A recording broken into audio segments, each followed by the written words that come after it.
दोस्तों, आज की कहानी एक शक पति की है जो अपनी पत्नी पर बात बात पर शक करता है और अपनी ज़िंदगी बर्बाद कर देता है। तो आइए चलते हैं आज की अपनी कहानी पर। मैंने दीवार की कील पर लटकी घड़ी की तरफ देखते हुए कहा, शाम के 7 बज चुके हैं, जल्दी खाने का टिफिन थैले में रखो। श्रीमती जी रसोई में खड़ी खाना बांधते हुए बोली, कई महीने हो गए मायके की शक्ल तक नहीं देखी। माँ का फ़ोन स्विच ऑफ आ रहे हैं। मैंने खाने का थैला हाथ में लेते हुए कहा, सिक्योरिटी गार्ड की नौकरी है, छुट्टी एक भी नहीं मिलती, साइकिल भी पंचर हो चुकी है, अभी मुझे ड्यूटी जाने दो। हमारी श्रीमती जी का चेहरा उतर गया। वह पलंग पर गुस्से में बैठकर मुझे देखती रहीं और मैं थैला लेकर सड़क पर निकल आया। बस स्टॉप पर पहुंचकर एक बस मिल गई, उसी में चढ़ गया। तभी मुझे महसूस हुआ जिस रास्ते से मुझे जाना, बस उस रास्ते से नहीं जा रही। लेकिन बस वाले ने बस नहीं रोकी, कहने लगा तुम्हें देख कर चढ़ना चाहिए, आगे कोई बस स्टॉप दिखाई देगा तो उतर जाना। अगले एक बस स्टॉप दिखाई दे गया, बस रुकी और मैं हड़बड़ी में बस से उतरने लगा। सामने से एक कार ने जोरदार टक्कर मारी और मैं उछलकर दूर जा गिर पड़ा। पब्लिक इकट्ठी हो गई। जिस कार ने टक्कर मारी थी उसमें से एक महिला निकली, शायद 36 या 37 वर्ष की थी। वह जल्दी से मेरी तरफ लपकी। कुछ लोगों की मदद से उसने मुझे अपनी कार में बैठने के लिए कहा। मैं कुछ समझता कार स्टार्ट होकर सड़क पर दौड़ने लगी। एक मकान के सामने कार अचानक रुकी। उसने बताया, अस्पताल जाने पर डॉक्टर तरह तरह के सवाल पूछेंगे। सामने मेरा घर है, ज़्यादा चोट नहीं आई है, मैं एक डॉक्टर ही हूँ, घर पर ही तुम्हारी पट्टी बांध दूंगी। वह मुझे अपने कमरे के भीतर ले गई। वहाँ एक पलंग था, वहाँ पर मैं लेट गया। उस कमरे में कोई न था। तब मैंने पूछा, क्या तुम इस घर में अकेली रहती हो? उसने सिर हिलाते हुए कहा, मेरे पति हैं, 2 बच्चे हैं। पति रात को 10 बजे घर आते हैं, साथ में शराब की बोतल भी लेकर आते हैं। अब तो शराब पीनी उन्होंने बहुत ज़्यादा कर दी। नशे की हालत में कभी कभी बच्चों पर भी हाथ उठा देते हैं। मैंने पट्टी को पैर से कसकर बांधते हुए पूछा, आपके पति शराब कस के पीते हैं और उन्होंने शराब पीने की आदत कैसे पड़ी? वह मुझे अपने बीते हुए कल की दुनिया में ले गई और अपनी आप बीती बताने लगी। मेरा नाम पायल शर्मा है, जन्म गुजरात गांधीधाम राधानपुर में हुआ, वहीं पढ़ी लिखी। 20 साल की उम्र पार करते ही माँ ने मेरी शादी दिल्ली शहर में कर दी। मायके आने के लिए मैं अपने पति के साथ हमेशा ट्रेन से अपने मायके जाया करती थी। पति मुझे मायके छोड़कर फिर वापस दिल्ली आ जाते थे। मैं वहीं मायके में ही 1-2 हफ्ते रुक जाया करती थी। मेरे मायके में मेरी मुलाकात एक मुकेश नाम के लड़के से हुई। कभी कभी उससे बातें हो जाया करती थीं। बड़ा ही हंसमुख और चंचल मन सा का दिल था मेरा। उससे मिलकर हंसना, बातें करना मेरी माँ, पिताजी, भाई को यह अच्छा नहीं लगता। हालांकि मैं पढ़ी लिखी लड़की हूँ, अच्छा बुरा मुझे सब मालूम है। उसे मैं अक्सर भाई का दर्जा दिया करती थी, वह भी मुझे अक्सर दीदी कहकर बुलाता था। किंतु यह समाज हमेशा लोगों को गलत निगाहों से ही देखता है। शादीशुदा लड़की को किसी भी लड़के से बात करने पर परिवार वालों में तुरंत शक पैदा हो जाता है। यह आज के समाज की सबसे घटिया सोच है और मोहल्ले के लोग अलग अलग भड़काते हैं। अरे तुम्हारी बेटी तो मायके में ही पड़ी रहती है, मोहल्ले के लोगों को सब पता है।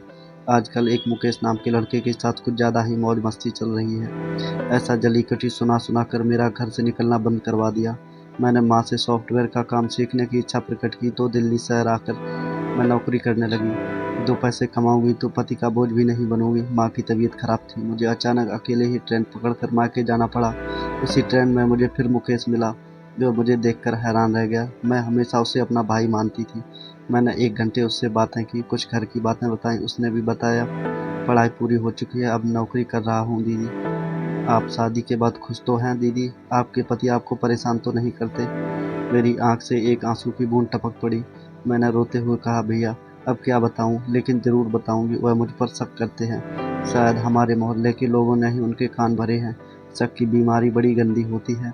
मैंने ना जाने कितने लोगों के घर तबाह होते हुए देखे हैं। पत्नी अपना कलेजा भी निकाल कर रख दे, तब भी पति औरत पर विश्वास नहीं करता।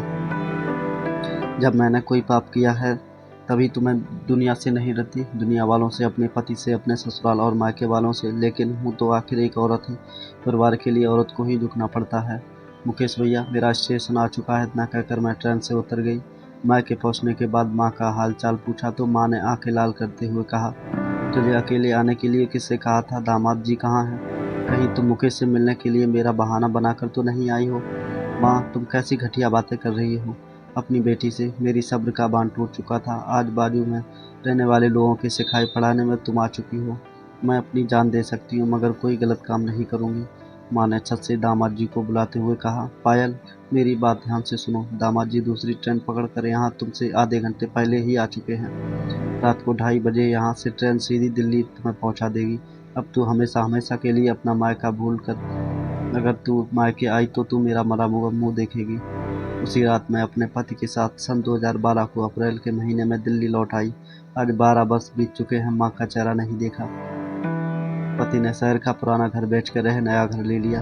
पति ने पुराने नंबर और सिम तोड़कर फेंक दिए और मुझे कसम दी कि तुम कोई अपने पास फ़ोन नहीं रखोगी। 12 साल से मेरे पास कोई मोबाइल नहीं है। पास की सहेली पारो वर्मा ने मुझे कार चलाना सिखा दिया है और डॉक्टरनी का काम भी।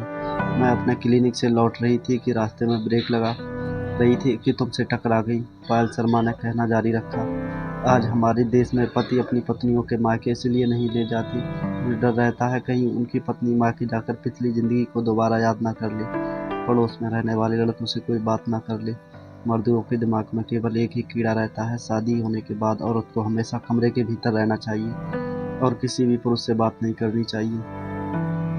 बस यही सोचकर मर्द अपनी औरत को मायके नहीं भेजते, काम धंधे का कोई ना कोई बहाना बना देते हैं। डार्लिंग आज नहीं कल चलेंगे, कल निकल जाता है, कहते हैं परसों चलेंगे, इसी तरह हफ्ते महीनों में बदल जाते हैं क्योंकि पुरुषों के दिमाग में शक का कीड़ा पड़ा रहता है।